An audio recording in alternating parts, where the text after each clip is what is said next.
Welcome, curious minds, to another deep dive. Hello there. Have you ever found yourself in that familiar space where the hours seem to just stretch endlessly?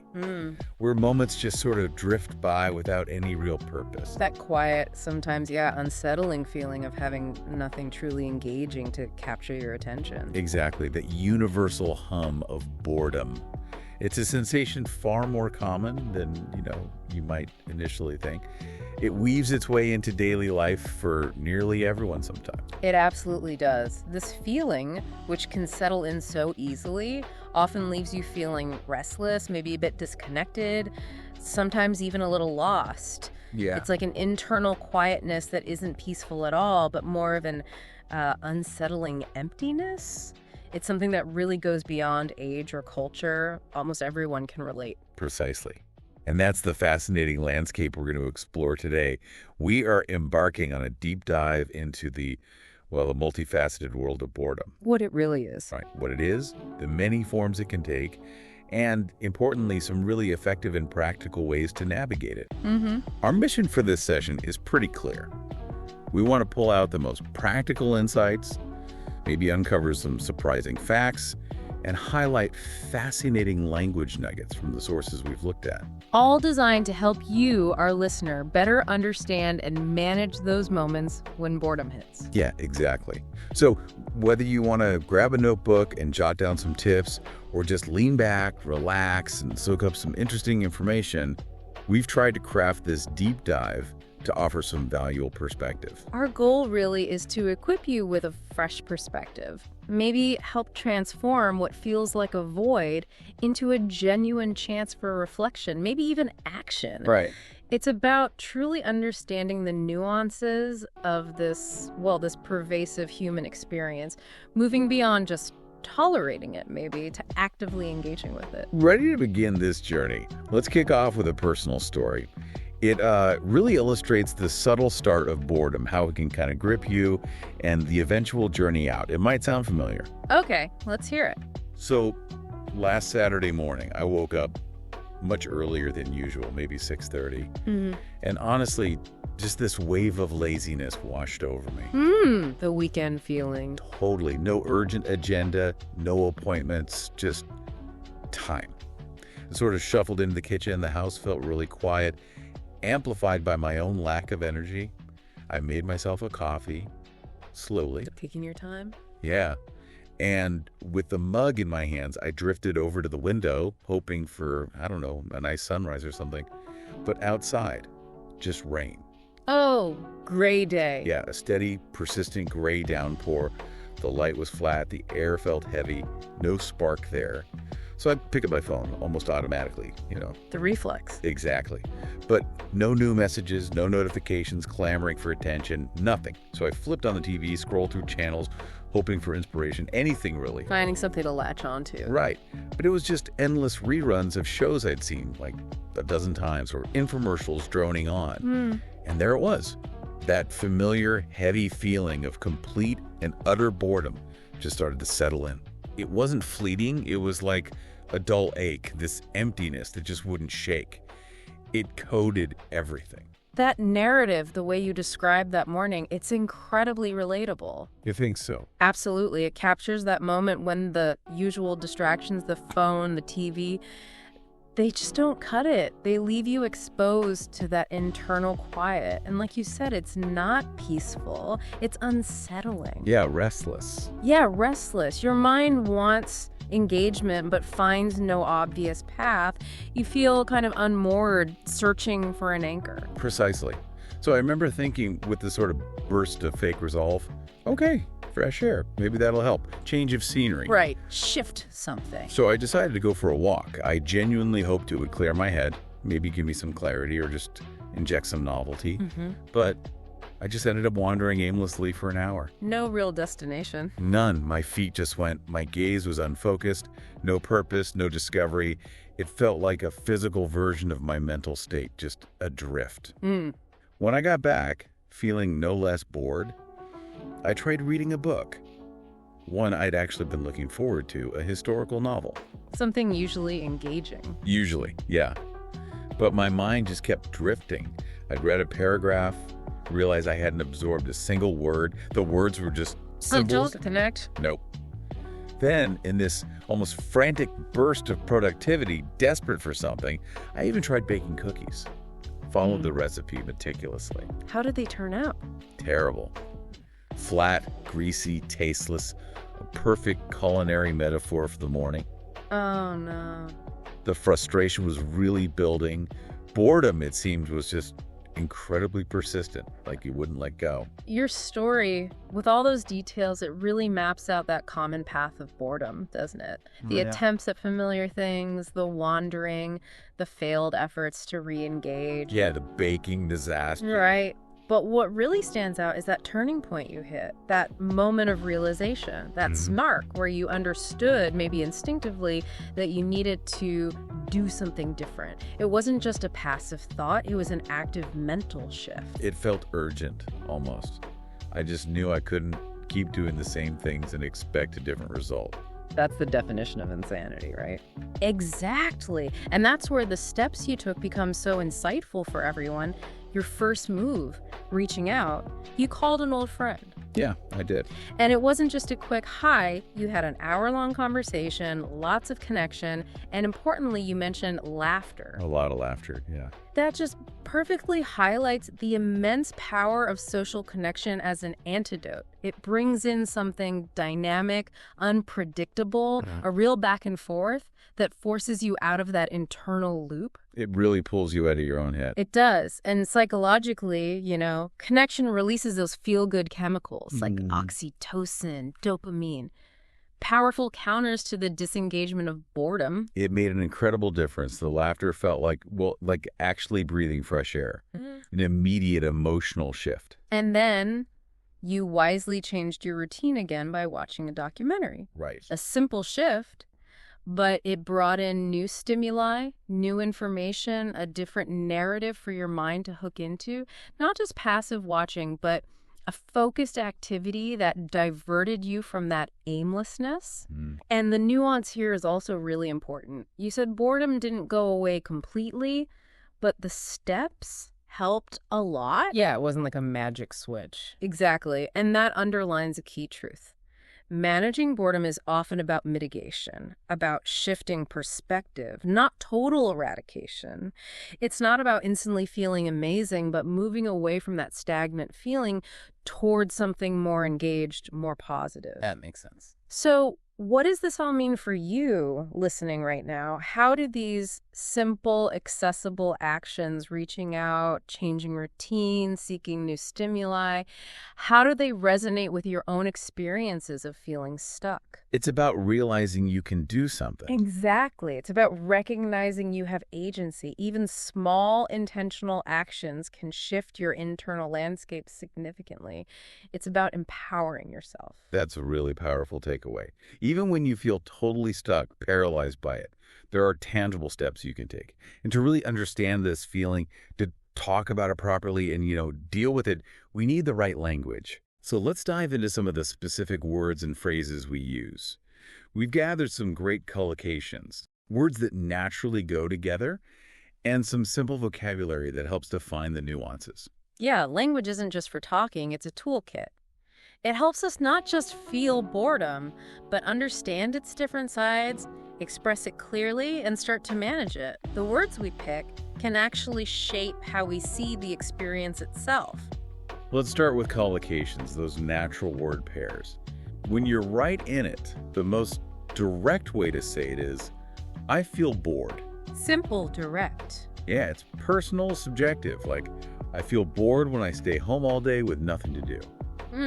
It emphasizes your feeling about the situation. Right. And beyond just stating the feeling, we have phrases describing how we react or how we even perceive time when we're bored. Ooh, this next one is fascinating regarding time.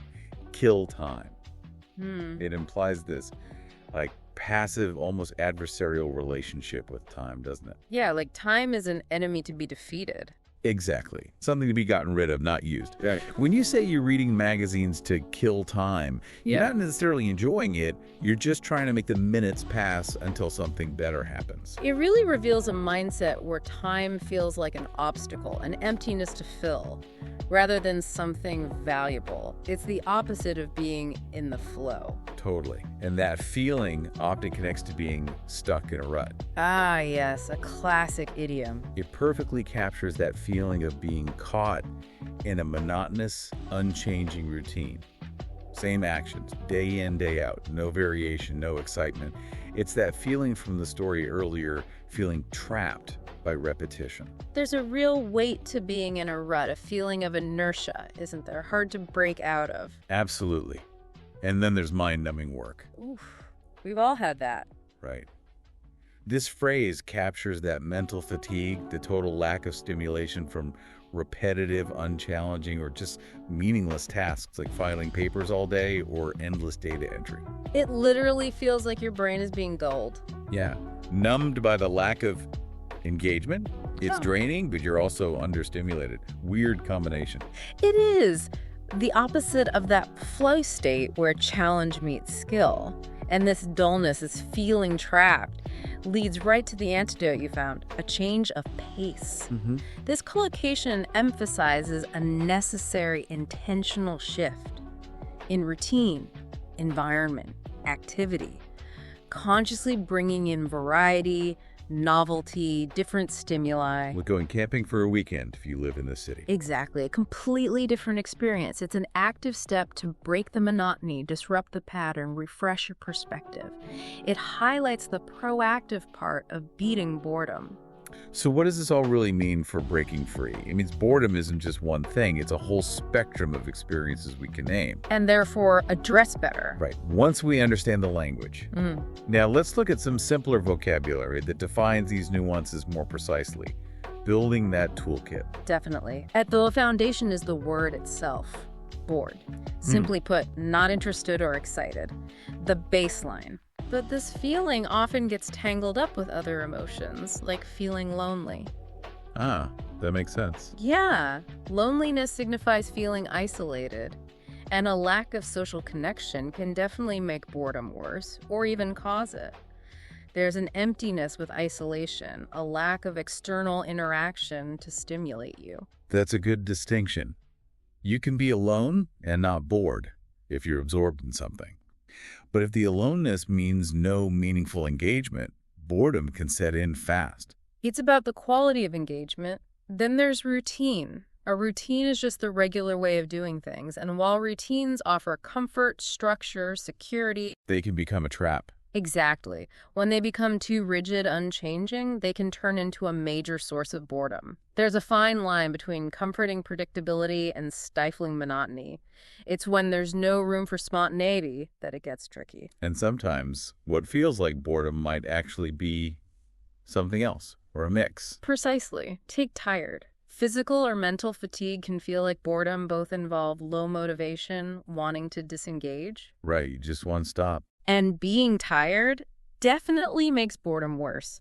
If you're exhausted, your capacity for engagement is lower. It's harder to find things interesting or muster the energy for new activities. Makes sense. Similarly, lazy. That inclination not to do anything, it can be a symptom of boredom. You're so unmotivated you don't act. Or a cause your lack of initiative leads to boredom. The line can be blurry. I can definitely relate to that one, especially on a rainy Saturday morning. Yes. And a quiet environment, not noisy or bustling, can paradoxically lead to intense boredom, too. Because there's no external stimulation. Exactly. The lack of sensory input leaves the mind restless, searching for something to grab onto, which often leads directly to that feeling of same old. Ugh, same old. Yeah. Nothing new, nothing exciting. When everything feels familiar, predictable, boredom thrives. And sometimes to avoid that void, we resort to busy work. Oh yeah, tasks that fill time but don't really matter. Right. It highlights the superficial nature of some things we do just to avoid feeling bored. If we connect this to the bigger picture, these simple words help us articulate not just the presence of boredom, but its dimensions, its causes. They let us pinpoint what kind of boredom we're feeling. Which is the crucial first step to actually addressing it effectively. It really is like getting a richer palette for describing this internal state. Okay, now let's move on to the verbs, the actions we take or don't take when boredom strikes, through phrasal verbs. Phrasal verbs. Verb plus preposition or adverb, creating a new meaning. Are great for describing subtle actions. And then we'll tackle some common language mistakes, pitfalls. Good plan. Phrasal verbs are dynamic. They capture internal states and outward actions. Let's start with zone out. A classic. Very common. Yeah. Mental disengagement. Your mind drifts, you daydream, lose focus. Like, I zoned out during the meeting because the speaker was so monotone. Yeah, it's like an involuntary mental escape. A subconscious attempt to find internal stimulation when the external stuff fails. We've all been there. Body in the room, mind on a beach somewhere. Precisely. Then there's laze around, passive relaxation, often without purpose. We lazed around all afternoon watching TV. Sounds nice sometimes. It can be. But if it tips into just unproductive non-activity without real engagement or rest, it can easily lead to boredom, relaxation without engagement, inertia. And if you want to fight that inertia, Yeah. add some novelty, you might spice up something. Yes, spice up. A great active verb. Shows intention to add excitement, variety, zest. Let's spice up the evening with a movie, consciously adding something new. The opposite of lazing around. Right. Conversely, something can turn off your interest. It actively repels you, makes you disengage. That dull show totally turned me off. It kills your desire to engage further. Got it. And finally, drift off. A gentle, gradual loss of focus or attention, often linked to lack of stimulation. I drifted off while reading the textbook, similar to zoning out, but maybe more subtle, subconscious. What's really interesting is how these verbs capture both the symptoms, zoning out, drifting off, and the strategies for dealing with it, spicing up. They're like mini action sequences for our internal states. Okay, now let's unpack this next point carefully. Yeah. Because this is where lots of people, even native English speakers, can slip up. It's really critical for precision, for saying what you actually mean. The big one. Yes. The difference between bored and boring.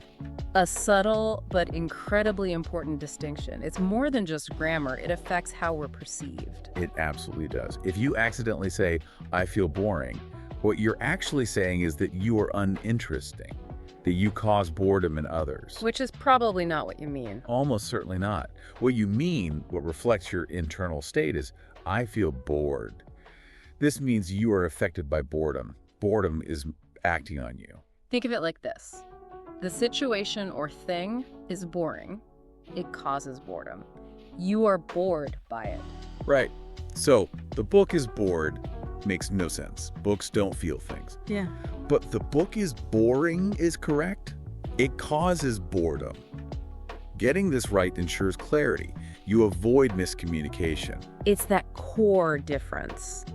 Boring describes an inherent quality causing boredom, while bored describes a temporary state or feeling experiencing boredom, usually due to something external. And it has social weight, like you said. Huge social weight. Imagine saying, I am boring to someone. It shifts perception from a temporary feeling to a fixed personality trait. That little grammatical error has power. It really highlights why precision matters. Another common mistake.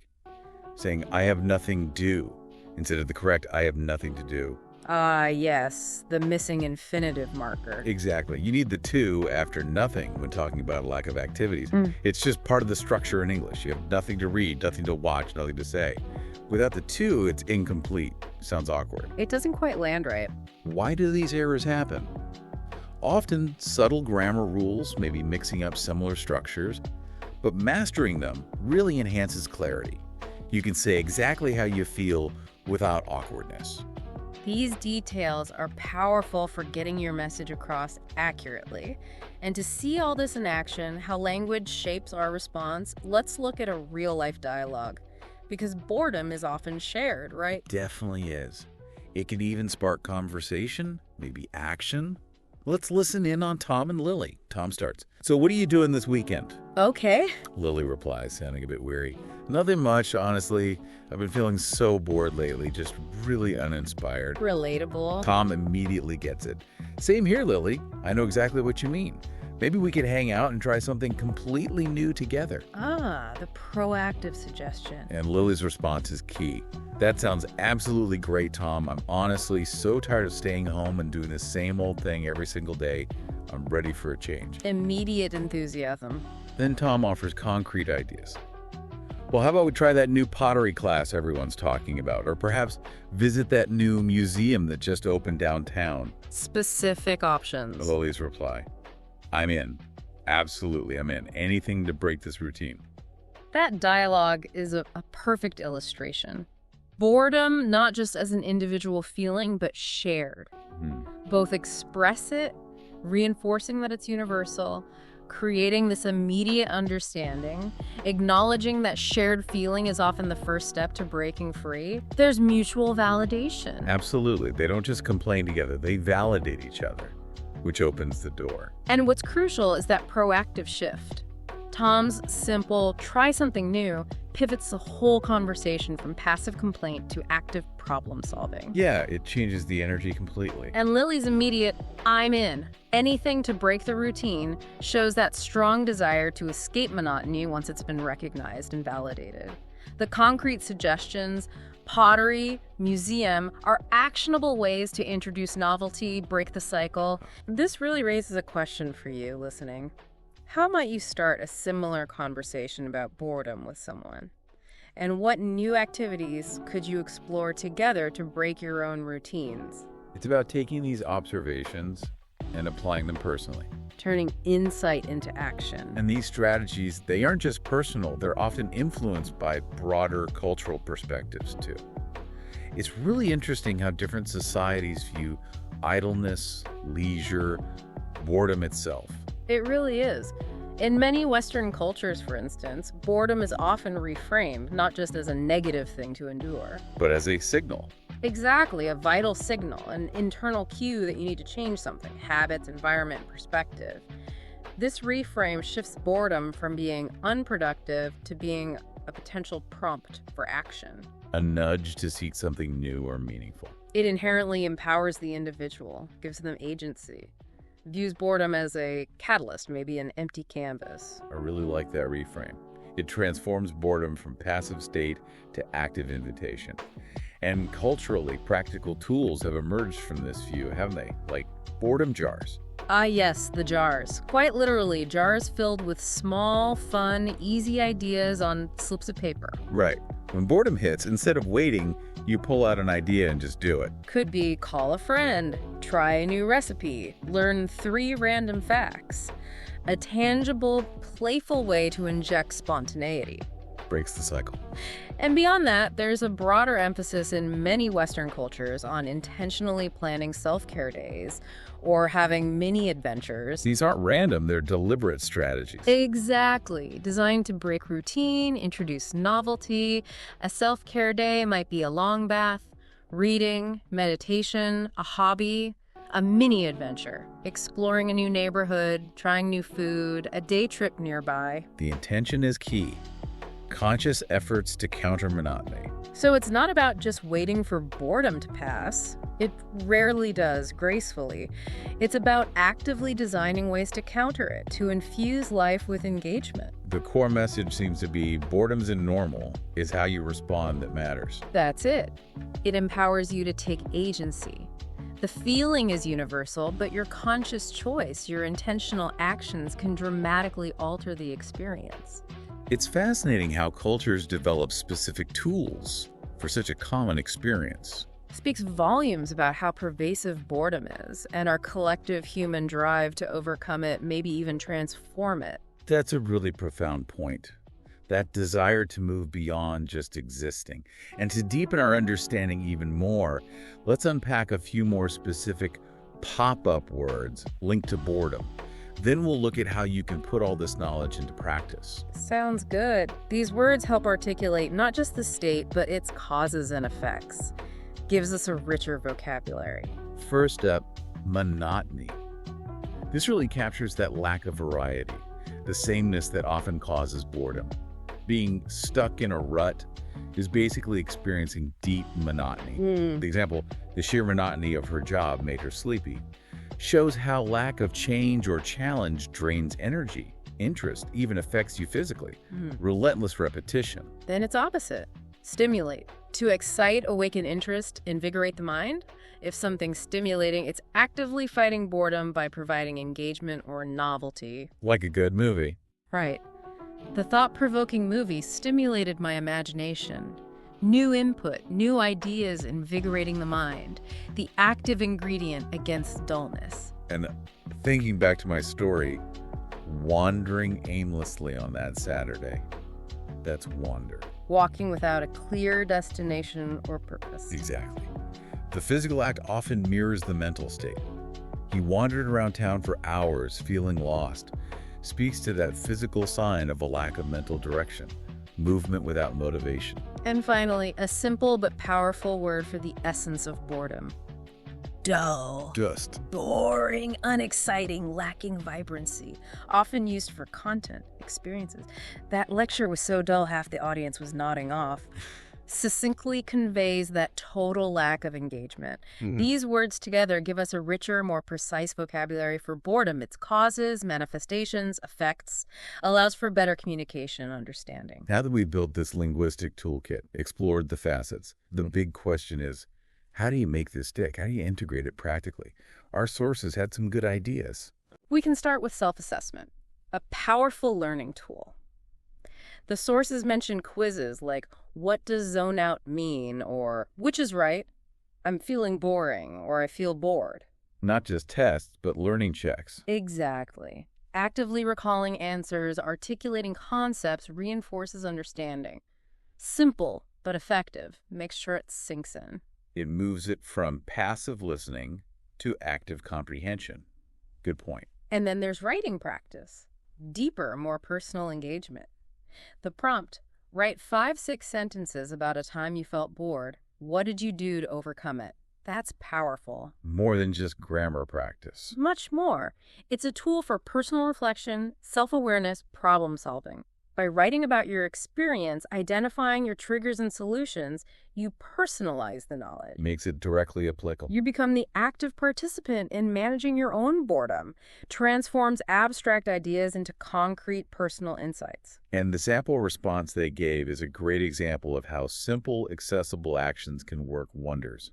It reads, last Friday, I had no plans and felt profoundly bored. I tried scrolling social media, but nothing got my attention. Feeling restless, I decided to try something different. I picked up my old sketchbook and began to draw. Ah, a creative shift. It wasn't perfect, I'm no artist, but it kept my mind busy and engaged for an hour. Afterward, I also cleaned my desk and lit a scented candle, creating a more pleasant atmosphere. Nice touch. Self-care. I felt significantly more relaxed and less bored afterward, with a renewed sense of calm. What's fascinating there is how those small, accessible shifts add up. That response hits several themes we discussed. The initial boredom, aimless distraction, social media, then proactive, accessible actions. Drawing provided creative stimulation. Engage the mind. Cleaning the desk and lighting a candle, elements of self-care, a tangible change of pace in the immediate environment. The power is in the intentionality. Right. It wasn't about needing some grand adventure. Exactly. Sometimes managing boredom is about those simple, intentional shifts that move you from disengagement to renewed connection and calm. Well, that brings us toward the end of today's deep dive into the surprisingly complex world of boredom. We really hope you've gained a fresh, maybe empowering perspective on that feeling. And remember, you're absolutely not alone in experiencing it. It's a universal human condition. Connects us all. Definitely. And the fundamental takeaway really is this. Boredom isn't just emptiness, a void to endure. It can actually be a powerful prompt for action, for growth. We really encourage you to experiment. Try something new next time it hits. Reach out to someone. or even just revisit some of the insights or language tools from this deep dive. It's about embracing the idea that even in those quiet moments, there's opportunity for discovery, connection, maybe reinvention. And if we connect all this to the bigger picture, boredom isn't simply an absence of activity. It is, maybe in its deeper sense, an invitation. An invitation. An invitation for exploration. An often unrecognized chance for personal growth. A vital opportunity to refresh your perspective on yourself and the world.